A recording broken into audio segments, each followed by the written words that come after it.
dia, amados irmãos. Vamos começar o nosso estudo. Continuar, que na semana passada nós já começamos a lição e ficamos de terminar, de fazer a segunda parte hoje. A nossa lição é a fé e a opressão, é a lição 5. Nós fizemos o tópico 1 e 2 e hoje nós ficamos de fazer a segunda parte, tópico 3, 4 e a conclusão. Amém? Vamos orar para dar início ao nosso trabalho de hoje. Para os irmãos que estão se chegando. Vamos pode orar? Oremos. Senhor Deus, eterno Pai, nós te damos glória, Senhor, e rendemos graça e louvor nessa manhã, ó Deus, pela oportunidade que temos de estar aqui na tua casa, para aprender de ti, ó Deus.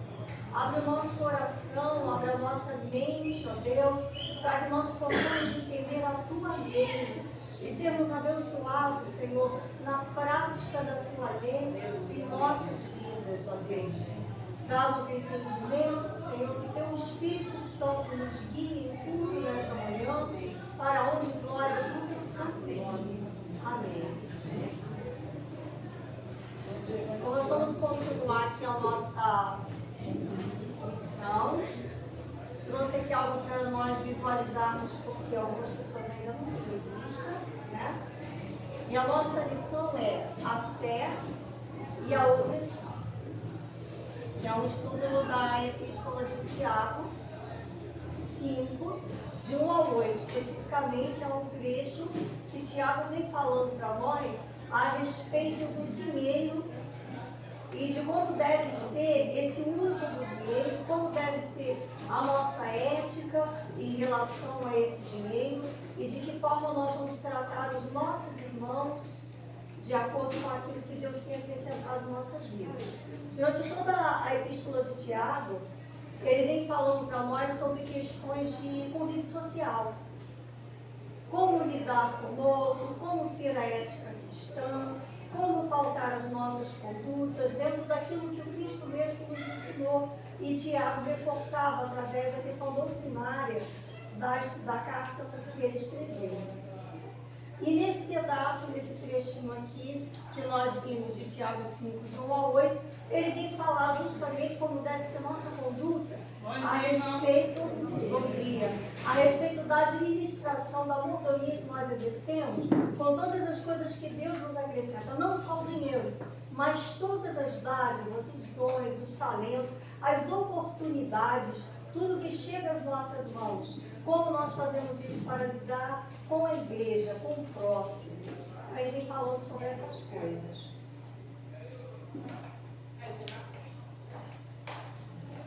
Nosso texto básico é Tiago 5, de 1 ao 8. Nós vamos fazer aqui a leitura porque alguns irmãos aqui eu percebo que não estavam presentes na semana passada. Então nós vamos abrir, por favor, em Tiago. Os irmãos que estão em casa também nos acompanhem na nossa leitura em Tiago.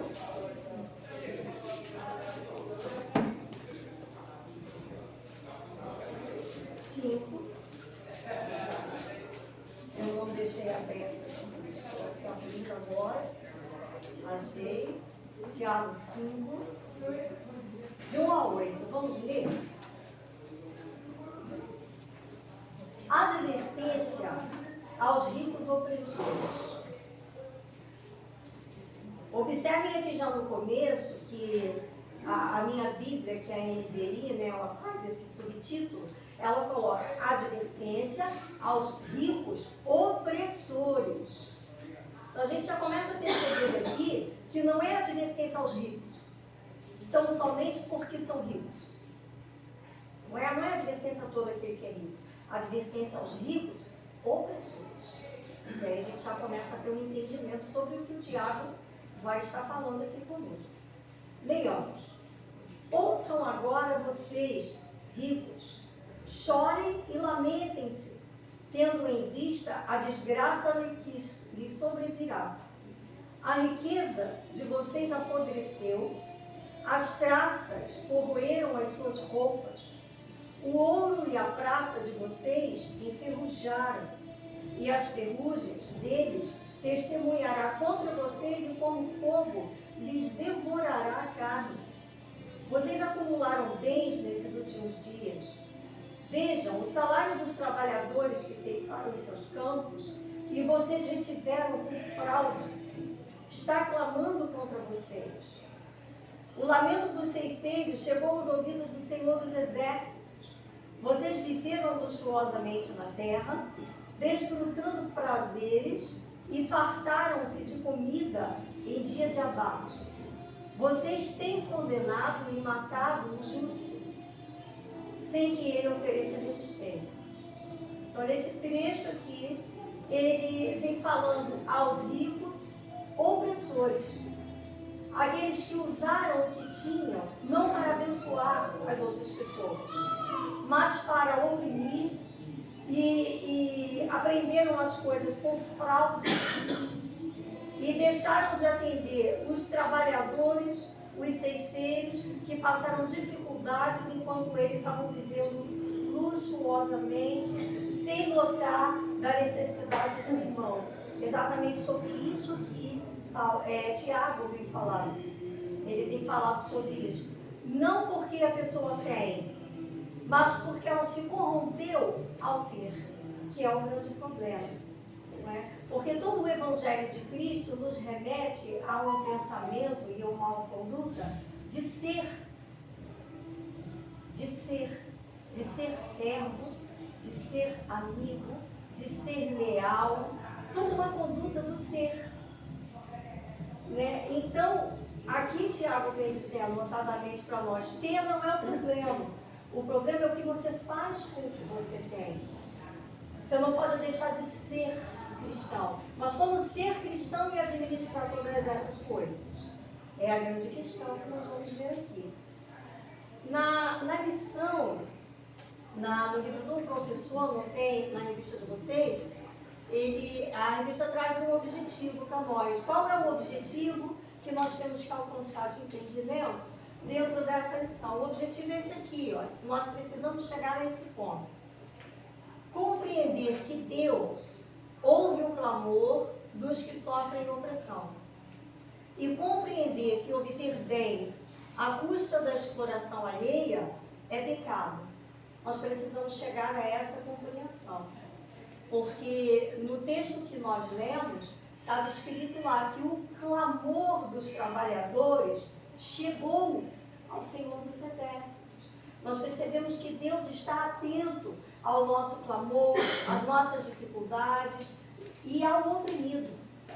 Ao oprimido, na questão é ali que clamava, dentro do texto que nós vimos. E Deus ouve. Então aqui está dizendo que Deus ouve o clamor dos que sofrem opressão. E nós observamos que obter bens para o cristão tem que ser de forma lícita, dentro da normalidade, dentro da legalidade, dentro daquilo que é moral, dentro de toda uma ética cristã. Mas quando você obtém seus bens, oprimindo alguém, defraudando alguém, tirando vantagens ilícitas das pessoas, aí a sua riqueza, aí o seu bem não é abençoado. E em vez de trazer benefícios, vai trazer problemas, tanto para aquele que está sendo oprimido, quanto para a sua própria vida, porque não vai trabalhar na sua edificação. No final das contas, não vai ser bom. Espiritualmente, para a sua vida, não vai ser bom. O que você tem, o que você acumulou, em vez de ajudar, vai atrapalhar em toda a área espiritual da sua vida. Alguém quer fazer algum comentário? Se quiserem, é só fazer o comentário e a gente vai continuar, tá? Eu separei umas coisas aqui, uns tópicos para nós pontuarmos, que não tem a revista, tá? Eu anotei umas coisas para estar comentando. Tudo que se obtém através de opressão é pecado. Se você precisa oprimir, prejudicar, defraudar, subjugar alguém para obter algum benefício de qualquer ordem é pecado. Então, a primeira coisa que nós temos que entender é isso. E não só em relação ao dinheiro, queridos. A tudo aquilo, qualquer vantagem, tudo que você tiver que oprimir alguém, que você tiver que pisar em alguém, passar por cima do direito de alguém, da vez de alguém, em todas as instâncias, tudo isso é pecado. Por que pecado? Porque não vai dar um bom testemunho da sua vida e porque vai servir de pedra de tropeço na vida dos outros. É por isso que é pecado. Porque você não cresce e deixa que os outros cresçam espiritualmente na presença de Deus. Então você está roubando dele muito mais do que dinheiro e vantagens. Você está roubando dele a comunhão com Deus e a vida eterna. Que é o pior de todas as coisas, é o que mais vale. Ai daquele que é pedra de tropeço na vida de alguém. Então, se você não tem uma boa conduta, em quaisquer situações, se você não tem uma boa conduta, as pessoas vão observar você. E quem não é cristão não vai querer ser, pelo seu exemplo, não vai querer ser. Quantas vezes nós ouvimos aquela frase, cristão igual fulano? Para mim não quero. Então, passa que as coisas que nós temos, em vez de ser bênção, pode ser maldição. Outro ponto, quem pratica a opressão, fere o mandamento do amor. Porque quando você ama o seu próximo, você não deseja o mal do seu próximo. Então, tudo aquilo que não vai ser bom para você, você não vai querer para ele. Se você o ama, você vai querer que ele fique bem igual você quer ficar bem também. Então, você não vai oprimir porque você não vai ser oprimido. Para começar a conversa, não é? Então, quando nós olhamos com amor, e o exercício de toda a lei que Jesus nos ensinou é a prática do amor, nós não vamos adulterar, nós não vamos matar o próximo, nós não vamos cobiçar as coisas do próximo, nós não vamos fazer nada que venha atrapalhar a vida dele, da mesma forma que para mim eu não quero essas coisas. Então, o mandamento principal é o amor. E através de Jesus Cristo nós conquistamos a liberdade. Então aquele que é livre, ele não sente prazer em oprimir ninguém. Porque ele é livre. E ele entende o valor e a importância de ser livre. E ele ama o próximo, ele quer o que para o próximo? Que ele também seja livre. Então a opressão não cabe na nossa vida cristã. Não cabe. Outro ponto, Deus deu a Adão, e por conseguinte a toda a humanidade, Adão representando a humanidade, ele deu a mordomia sobre todas as coisas. Nós vemos já as lições desde Gênesis. Deus criou todas as coisas e entregou a Adão para ele cuidar. Deu a mordomia, que é cuidar, zelar de todas aquelas coisas. Todas as coisas que Deus nos dá, devemos administrar e zelar com amor, com o fim de um dia prestarmos contas àquele que nos deu todas essas coisas. Então Deus, desde Gênesis, quando Deus liberou tudo a Adão, e até hoje a nós, a humanidade, tudo que de Deus vem liberado para a nossa vida, os talentos que temos para utilizar, não para o nosso engrandecimento, mas é para a edificação da igreja. Então, Deus, se me dá uma condição melhor em algum setor da minha vida, não é para eu me achar e prevalecer sobre aquilo. Porque para Deus todos somos iguais. Senão, qual seria o critério de Deus? Vou dar esse daqui, porque esse daqui eu gosto mais dele. Não, esse daqui não é assim que Deus trabalha. A todos Ele ama com igualdade. Então, por que Ele está mais a um do que a outro? Porque Ele, no seu intento, Ele quis dar aquele para que ele possa exercer o amor e distribuir aquela oportunidade, aquele dom, aquele talento, tudo. Porque, veja bem, não só em relação ao dinheiro, aquele que tem o dom de cantar. Tem gente que tem uma voz maravilhosa, que assim, abre a boca, você vê assim que não faz nem força, vai. Foi feito para aquilo, né? Um talento que a gente fica até emocionado de ouvir a pessoa cantar. Mas para que Deus faz isso? Por que Ele deu aquele talento? É para a pessoa guardar para si e não cantar? Senão não presta para nada.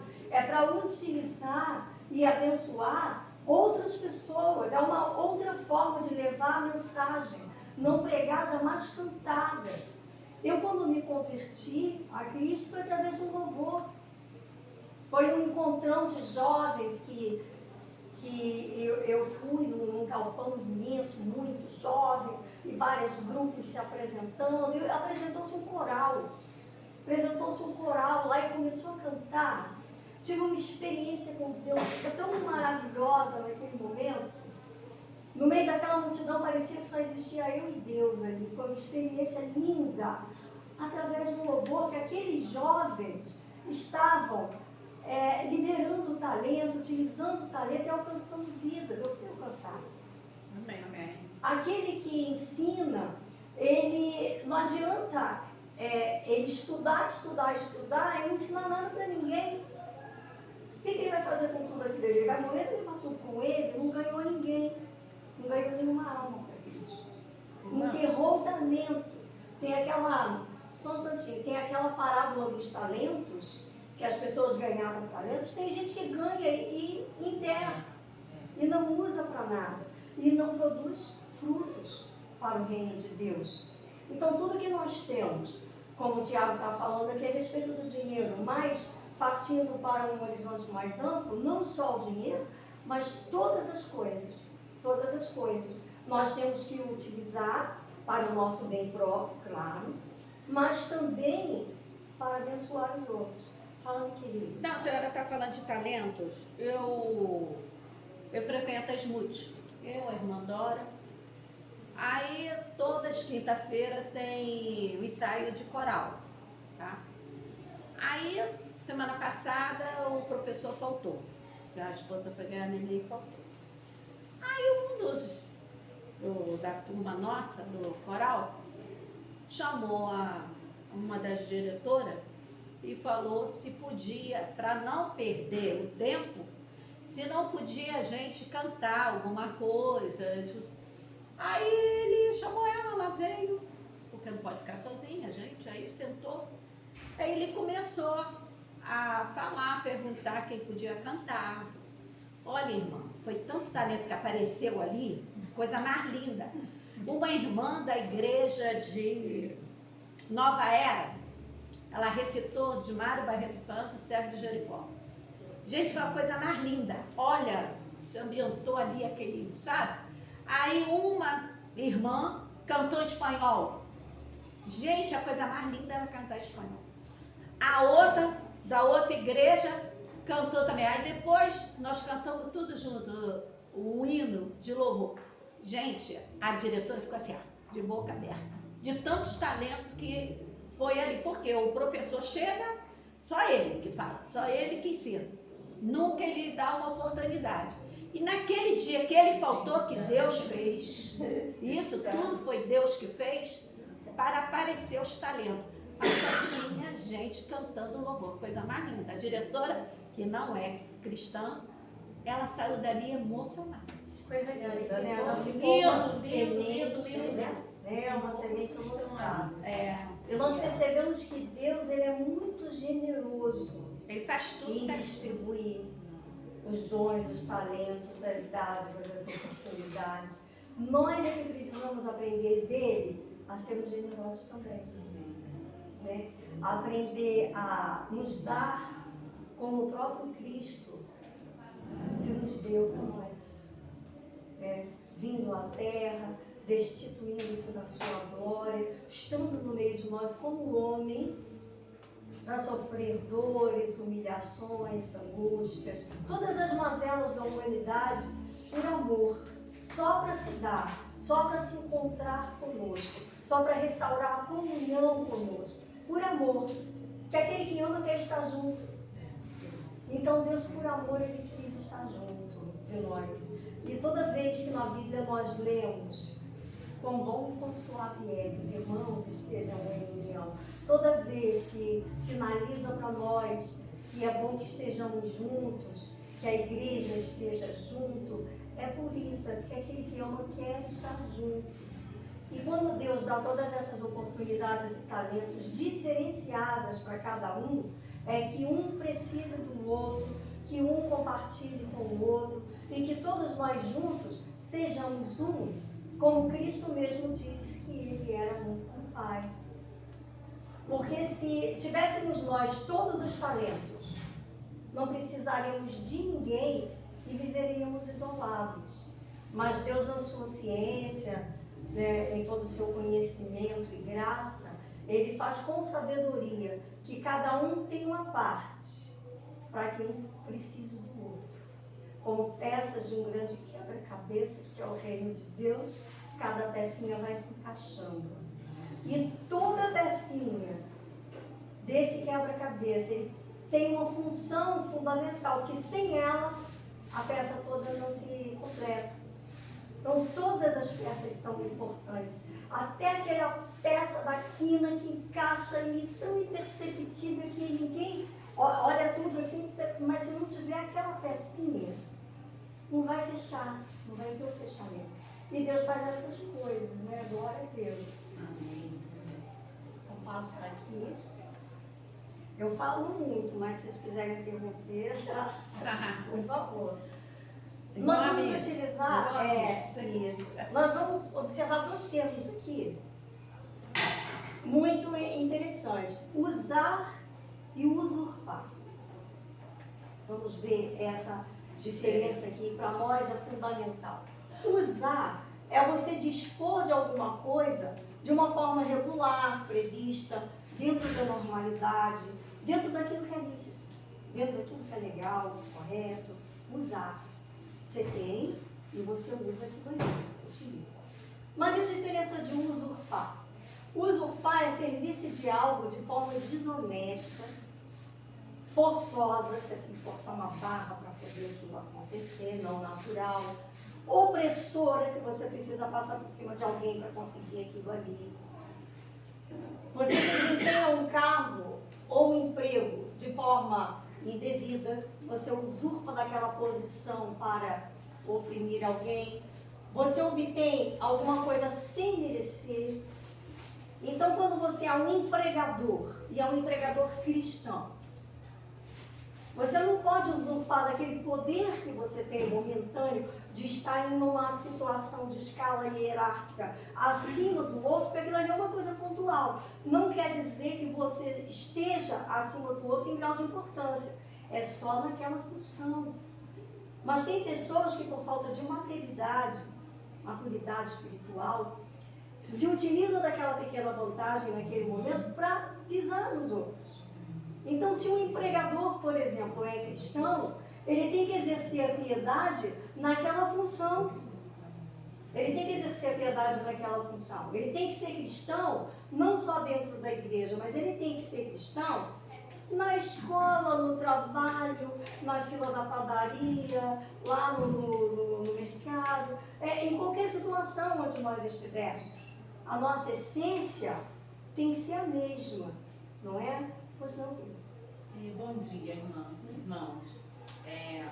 O objetivo da lição de hoje também nos ajuda a lembrar que, enquanto cristãos, a nossa ação ela vai contrária ao que prediz a sociedade, porque tem alguns comportamentos que são socialmente aceitos. Por exemplo, como esse exemplo que a irmã disse, né? Oprimir aqueles que estão em cargos hierárquicos abaixo do outro. As questões relacionadas, por exemplo, às questões raciais, né? Nós nascemos enquanto sociedade brasileira com essas questões, né? Acerca das questões raciais, que a cor, quem tem uma cor da pele é menor do que aquele que tem uma outra cor da pele, né? Então, eu como pessoa negra, às vezes diante de uma pessoa que tem a cor da pele branca, ela me vê como menor, né? Então, as questões relacionadas às próprias questões, né, de gênero, as mulheres, os homens. Então, tem algumas questões na sociedade que são aceitas, né? Então, como esse ensino da palavra de Deus, e aí esse capítulo 5 do Tiago, nos ajuda a lembrarmos que, embora até às vezes inconscientemente a gente ache natural alguns comportamentos, mas a palavra nos diz que a opressão é pecado, ela fere a Deus. E aí a gente pensa em opressão, só quem tem grandes empresas, quem altos, não.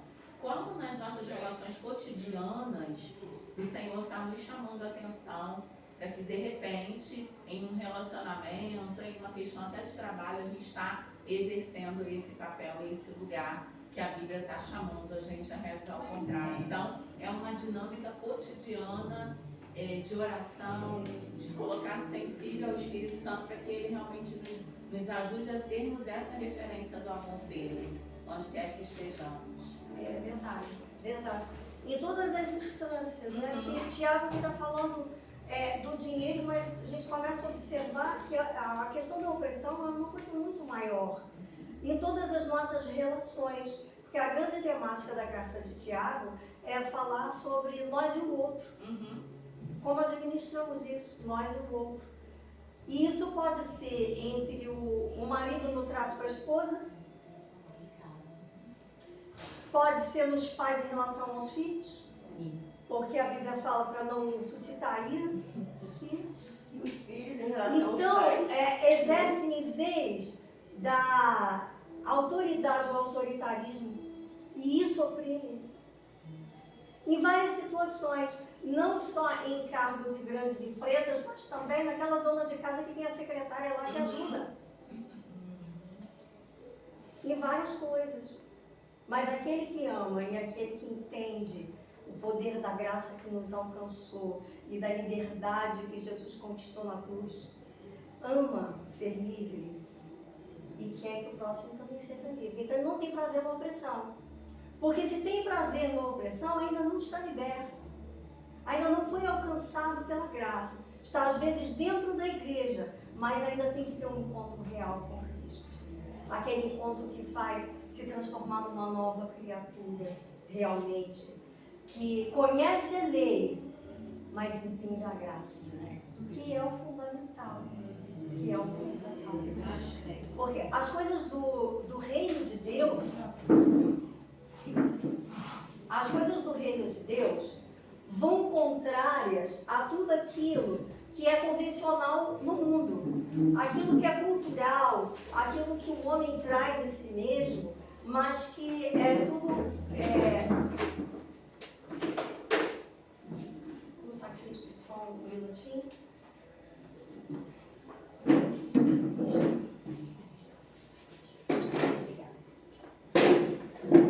O que o homem traz em si como prática e como cultura são mazelas, resquícios do pecado que veio entranhado, impregnado na humanidade. Então as coisas que são convencionalmente aceitas, que a pessoa pensa que não tem nada a ver, pequenas vantagens, pequenos delitos do dia a dia, como furar fila, todas essas coisas depõem contra aquilo que nós temos de ética cristã. E os ensinamentos de Jesus eram ensinamentos paradoxais, totalmente contrário a uma cultura que existia, porque falava sobre o amor.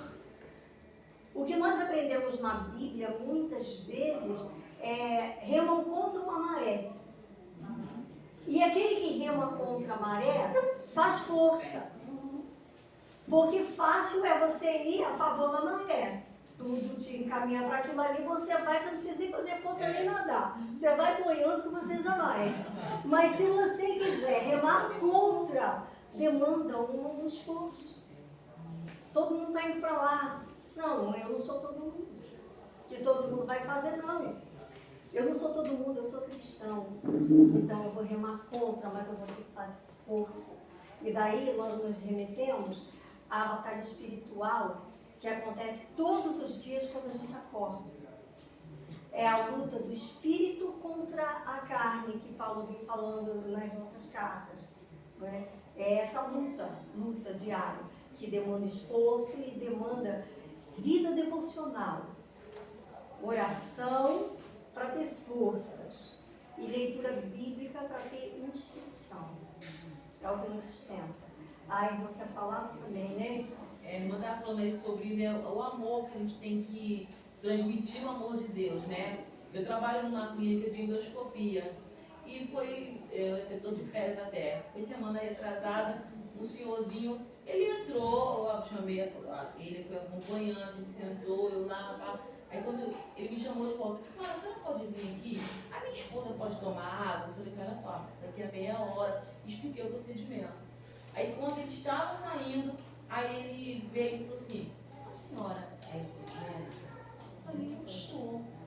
Aí ele, qual é a denominação? Eu falei assim, eu sou batista, ele também. Deus me abençoe.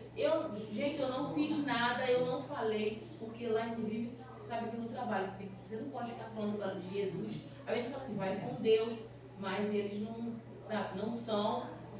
Somos três, a secretária é evangélica, eu e a enfermeira. Mas a gente ali dentro, a gente tem um certo... Uma conexão. assim, a gente não fica falando. E foi tão... Eu me senti, sabe, assim, tão feliz dele ter reconhecido em mim que eu sou uma serva de Deus.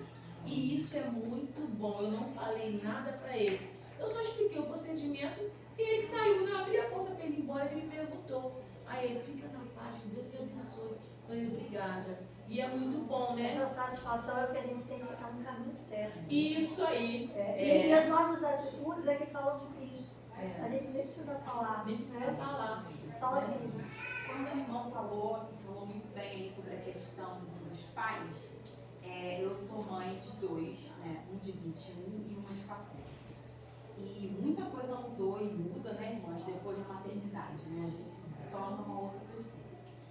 E agora uma coisa que eu vi na prática, sabe, exatamente